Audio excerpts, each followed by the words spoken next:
যোগ্য অযোগ্যের তালিকা প্রকাশের দাবিতে বিক্ষোভ শুরু করেছেন চাকরিহারারা। এসএসসি সদর দপ্তরের সামনে ধর্নায় বসেছেন তারা। রাতভর এই ধর্না চলে।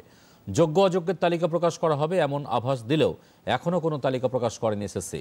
চাকরিহারা বহু শিক্ষক গতকাল দুপুর থেকে ভিড় করেন বিধাননগরের এসএসসি সদর দপ্তর আচার্য ভবনের সামনে। একসময় কার্যত দপ্তর ঘেরাও করেন তারা।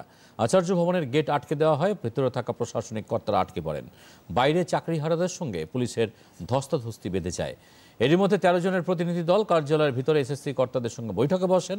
রাস্তায় দাঁড়িয়ে থাকা চাকরিহারারা তুমুল বিক্ষোভ দেখাতে থাকেন। তাদের অভিযোগ, ডিভাইড অ্যান্ড রুল নীতি প্রয়োগ করা হচ্ছে। তালিকা প্রকাশ না হওয়া পর্যন্ত আন্দোলন চলবে বলে বিক্ষোভকারীরা জানিয়েছেন।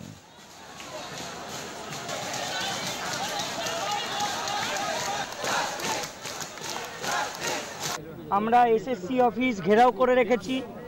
আমরা যতক্ষণ না আমাদের জীবন জীবিকা ফিরে পাচ্ছি বা আমরা যে দাবিগুলো রেখেছিলাম যে যোগ্য অযোগ্য লিস্ট সেটা সার্টিফাই করে পাবলিশ করতে হবে এবং লিখে দিতে হবে যে সেই যোগ্য লিস্টের মধ্যে আর কোনো অযোগ্য বা টেন্টেড নেই, সেটা এসএসসি করতে পারলো না। এখানে এসে আমরা দেখলাম যে একটা ছেলে খেলা চলছে। যোগ্যদের মধ্যে থেকেও একটা অংশকে কাউন্সিলিংয়ের দোহাই দিয়ে বাদ দিতে চাইছেন। আলটিমেটলি একটা ডিভাইড অ্যান্ড রুল পলিসি, এবং সেই জায়গায় দাঁড়িয়ে ওনারা বলছেন যে আপনাদের আর স্যালারি থাকবে না, আপনাদের মানে এক প্রকার যেন টেন্টেড লিস্টেই ফেলে দেওয়া হলো। এটা আমরা কোনো প্রকারে মেনে নেব না।